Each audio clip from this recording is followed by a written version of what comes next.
Love you all, thank you so much. तो आप सभी लोग 12वीं के लिए तैयार हो जाइए बेटा, ठीक है। कहीं ना कहीं अब ऑलमोस्ट हम लोग 11वीं के एंड पर आ चुके हैं, 12वीं के लिए तैयार हो जाइए। मैं आप लोगों को, क्योंकि कई सारे बच्चे शायद क्लास रेगुलर नहीं देखते हैं, तो मैं आपको बता देता हूं क्लास 12th के, और ये मैं हर क्लास में बताता चलूंगा, क्लास 12th के लिए किस किस के अंदर एक क्यूरियोसिटी है कि सर क्या क्लास 12वीं की फिजिक्स का ही मैं बात करूंगा, क्योंकि मैं फिजिक्स के ही जानकार में हूं, ठीक है। ना ही मेरे को केमिस्ट्री इतनी आती है, ना ही मेरे को मैथ्स इतनी आती है, उसके लिए आपके पास दुर्रम खां टीचर है वैसे तो, ठीक है। किस किस के है कि सर फिजिक्स में हमें ऐसी क्या चीजें, क्योंकि मुझे पता है कई सारे आपके दोस्त भी हो सकता है अगले साल ज्वाइन करेंगे, और फिर बीच में उनको रहता है कि सर हम लोग ऐसे 11th क्लास में ऐसी 11th क्लास की ऐसी कौन सी चीजें हैं जो हमें पता होनी ही चाहिए, जिससे हम लोग 12वीं को बहुत बेहतरीन कर सके, ठीक है। तो नो डाउट देखो 11वीं क्लास एक बेस है जहां पर आपको कई सारी चीजें बताई जाती हैं, जिससे आपका सब्जेक्ट में एक तो इंटरेस्ट भी डेवलप होता है। लेकिन इसमें कुछ चीजें 12वीं क्लास में पूछी जाती है। कईयों को लगता है सर मेरी 11वीं खराब हो गई है तो क्या मेरी 12वीं भी खराब हो जाएगी, ऐसा नहीं है। लेकिन हाँ, चीजें कुछ रिलेटेड है, तो कुछ चीजें हमें यहां पर चाहिए होती है, ठीक है। तो मैं आपको एक वो लिस्ट दे रहा हूं, आप लोग इस पर जरूर मेहनत करिएगा, और बाद में भी मैं आपको लिस्ट दूंगा। सबसे पहला आपको चाहिए होगा अपना बेसिक मैथ्स। क्या बात कर रहे हो सर, बिना डिफरेंशिएशन बिना इंटीग्रेशन के हमारा काम नहीं हो पाएगा। अब एडवांस के क्वेश्चंस करने हैं, तो आप ये समझिए आपको डिफरेंशिएशन अच्छे से रिवाइज करना है, जो भी पढ़ाया है वही मोर देन सफिशिएंट है बेटा फिजिक्स के लिए, पूरी 12वीं के लिए भी, ठीक है। इंटीग्रेशन आपके लिए रहेगा, ठीक है।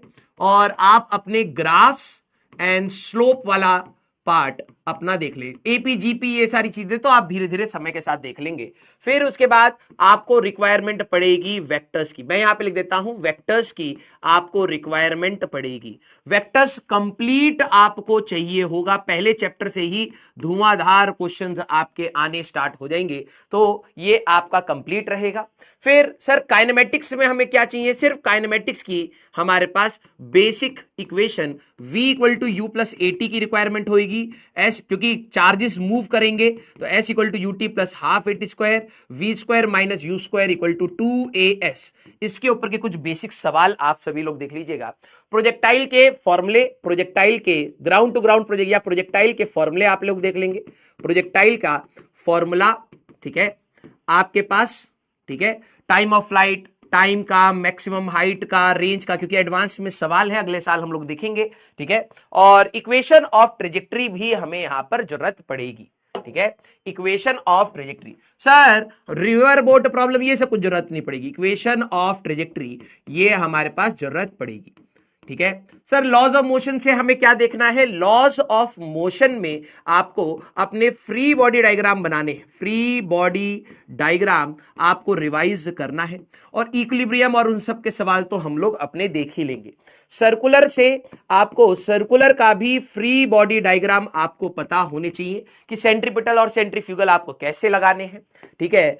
Work energy theorem and mechanical energy conservation ये बहुत ज्यादा इंपॉर्टेंट रहेगी, ठीक है, बहुत ज्यादा इंपॉर्टेंट रहेगी। Centre of mass, finding centre of mass, finding COM of two particles, of two particle, dipoles में हम लोग यूज करेंगे टू पार्टिकल सिस्टम हमारे पास, बस इतना ही आपको चाहिए।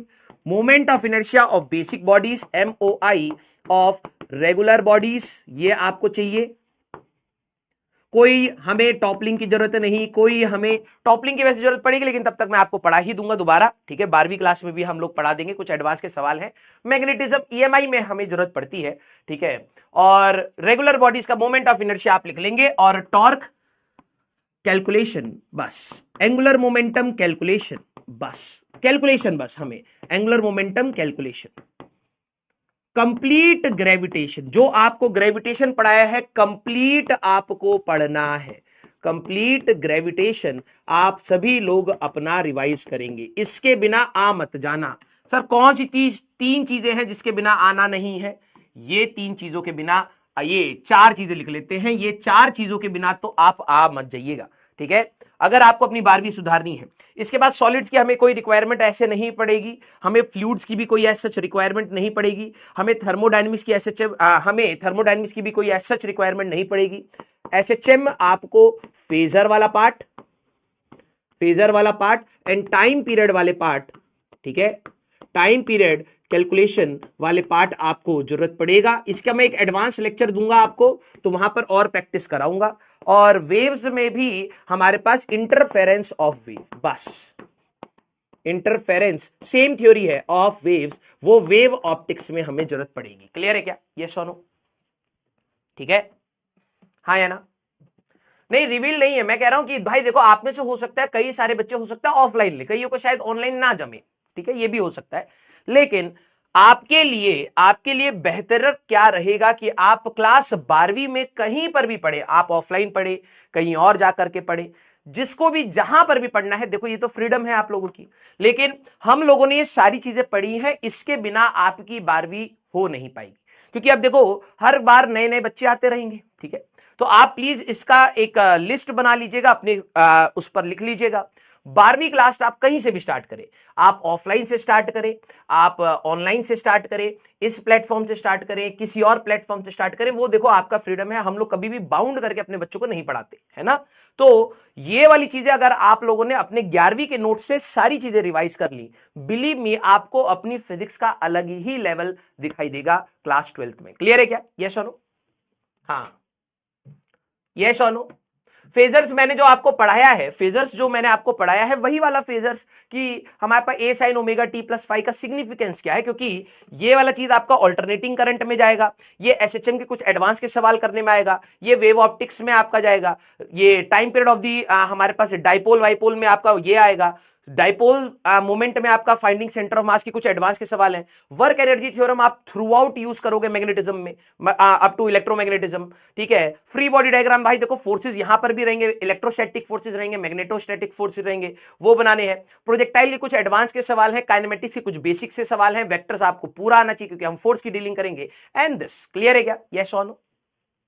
राइट। तो प्लीज आप सभी लोग इसको अच्छे से नोट डाउन कर लेना बेटा, अगली क्लास में भी मैं आपको बताऊंगा। और याद रखना है, आपको अपने बोर्ड्स के लिए भी सीरियस रहना है। कई सारे लोग आपको मिलेंगे थ्रू आउट दी जर्नी, ठीक है, वो आपको बोलेंगे बोर्ड्स बाद में तैयार हो जाएगा, और बाद में आपको जेईई मेंस का फोकस बनाना है। मेरी बात को ध्यान से सुनिएगा, बाद में November December should be for JEE Mains, ना कि आपके जब आपके प्री बोर्ड्स हो रहे हो तब आप थ्योरी पढ़ना स्टार्ट कर रहे हो, आप डेरिवेशन लिखना स्टार्ट कर रहे हो, और उसी के बीच में आपका जेईई मेंस आ जाएगा और जेईई मेंस खराब हो जाए। समझ रहे हो? क्योंकि जेईई मेंस 2 से पहले आपका मेन बोर्ड्स होएगा, तो उस समय तो आपका पूरा पूरा कंसंट्रेशन कहां होना चाहिए? आपके बोर्ड्स पर ही होना चाहिए, क्योंकि आप सभी लोगों को पता है 75% अगर सीबीएसई बोर्ड की बात कर रहा हूं, स्टेट बोर्ड की नहीं कर रहा हूं, वहां पे तो परसेंटाइल का सिस्टम रहेगा हमारे पास, टॉप 10 टॉप 20 परसेंटाइल हर बोर्ड का अलग अलग रहता है। 75% अगर नहीं आया तो भूल जाओ कि आपको कोई एनआईटी मिलेगा, भूल जाओ कि आपको कोई आईआईटी मिलेगा, कुछ नहीं मिलने वाला। तो फर्स्ट स्टेप आप सभी लोग क्या करेंगे? अपना स्टार्टिंग से ही रखेंगे, ठीक है। तो ये चीज आप लोगों को रखना है कि आप अपने लिए बोर्ड्स के लिए अपने चीजों को ध्यान से स्टार्टिंग से ही पढ़ेंगे। और एक सिंसियर बच्चे से मैं यही रिक्वेस्ट करूंगा कि आप वेट मत करिएगा कि भाई अब माहौल बन रहा है बोर्ड्स का तो हम करेंगे, आखिरी में बहुत पैनिक सिचुएशन होती है, और 12वीं क्लास के कई सारे बच्चे ड्रॉप लेते हैं। तो अगर आपको फर्स्ट अटेम्प्ट में ही निकालना है तो आपको ये दोनों नाव पर चलना ही पड़ेगा, और अच्छे से करने के लिए आप लोग स्टार्टिंग में, जैसे ही एक बार चैप्टर खत्म होगा, आप कैटलिस्ट से करना चाहें आप कैटलिस्ट से करिए, आप कहीं से भी करना चाहें कहीं से भी करिए। कैटलिस्ट में स्पेसिफिकली फॉर बोर्ड है, एक बार चैप्टर आपने पढ़ लिया, कैटलिस्ट पूरी निपटा ली, सारे क्वेश्चन लगा लिए, पीवाईक्यूज, दैट्स डन, ठीक है। उसको आप सीधे फिर नवंबर में एक बार उठा करके रिवाइज मारेंगे, जो भी हम लोग क्लास में चीजें पढ़ाएंगे वो आपको वहां पर मिल भी जाएंगी। क्लियर है क्या? Yes, okay, very good.